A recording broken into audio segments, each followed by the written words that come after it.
रीढ़ की हड्डी का ट्यूमर या स्पाइन ट्यूमर के लक्षण लगभग साधारण कमर दर्द के लक्षणों जैसे ही होते हैं और कई बार लोग जिनको रीढ़ की हड्डी या स्पाइन ट्यूमर होता है वो इसको साधारण कमर दर्द की प्रॉब्लम समझ करके लंबे समय तक निग्लेक्ट कर देते हैं, जिसकी वजह से प्रॉब्लम पता चलने में देरी हो जाती है और इलाज में भी काफी देरी हो जाती है।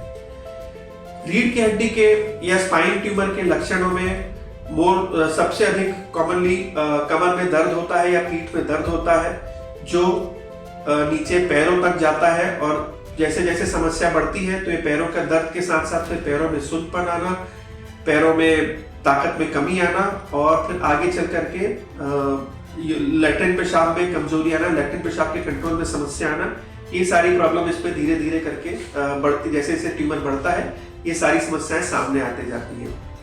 कुछ रीढ़ की हड्डी के ट्यूमर में शुरुआती लक्षण ही सीधा यूरिन और मोशन पे कंट्रोल की प्रॉब्लम के साथ पता चलती है। तो इसलिए रीढ़ की हड्डी के ट्यूमर के बारे में जानकारी होना, अवगत होना, उसके लक्षणों के बारे में अच्छे से समझना सभी के लिए जरूरी है। स्पाइन ट्यूमर के इलाज को लेकर भी बहुत सारी गलतफहमियां हमारे समाज में प्रचलित हैं। बहुत से लोगों का ये मानना होता है कि इसकी सर्जरी बहुत जोखिम भरी होती है और इस स्पाइन ट्यूमर की सर्जरी के बाद मरीज कभी बिस्तर से उठने चलने लायक स्थिति में नहीं रह जाता है।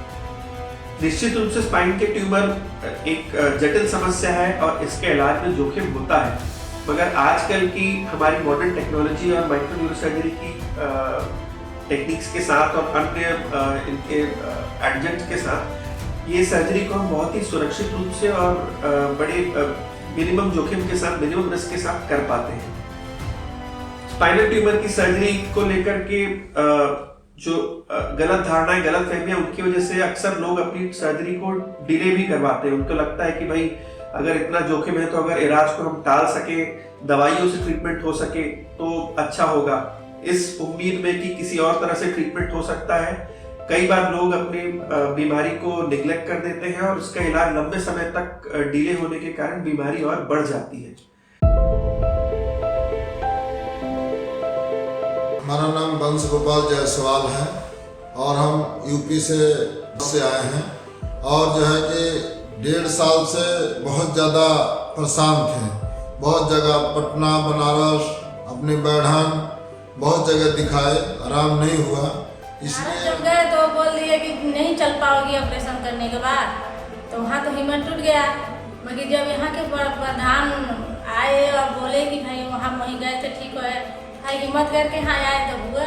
सुन के 2 महीने तक हम लोग परेशान थे कि कैसे होगा। 2 महीने के बाद वहाँ लगा था हम लोग का ऑपरेशन के, मगर वो मन भी कर गया। जब यहाँ के प्रधान, हमारे गांव के प्रधान जब आए ना विजय सिंह, हम लोग का हिम्मत जुटा तब यहाँ आए, ऑपरेशन कराए। तो है वो बोले कि हम 2-3 दिन में ठीक कर देंगे, बिठा देंगे 2 दिन के बाद, ऑपरेशन करा दे रहे हैं ऐसे बोले।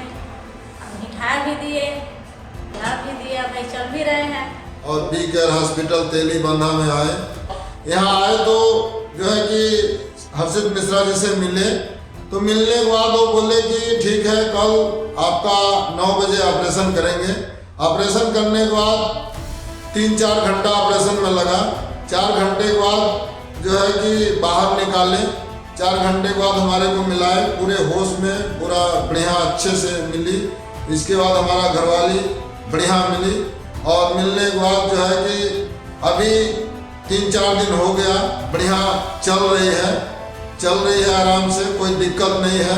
और यहाँ जो भी सुख सुविधा है हॉस्पिटल का बहुत अच्छा है। कोई भी आदमी मिलता है, कोई भी नर्स, कोई भी डॉक्टर, सब बहुत प्यार से मिलते हैं, बहुत अच्छा काम करते हैं। उतने दूर से हम 2 ही आदमी आए हैं, मियाँ बीवी 2 ही आए हैं, मगर यहाँ सब कुछ देखभाल यही लोग हॉस्पिटल वाले ही करते हैं।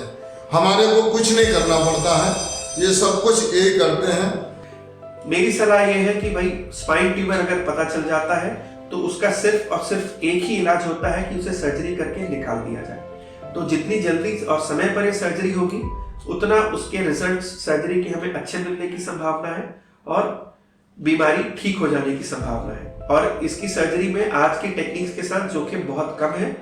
तो आप निश्चित रूप से सुरक्षित रूप से इसकी सर्जरी करवा सकते हैं और इसका पूर्ण रूप से ट्रीटमेंट का लाभ ले सकते हैं।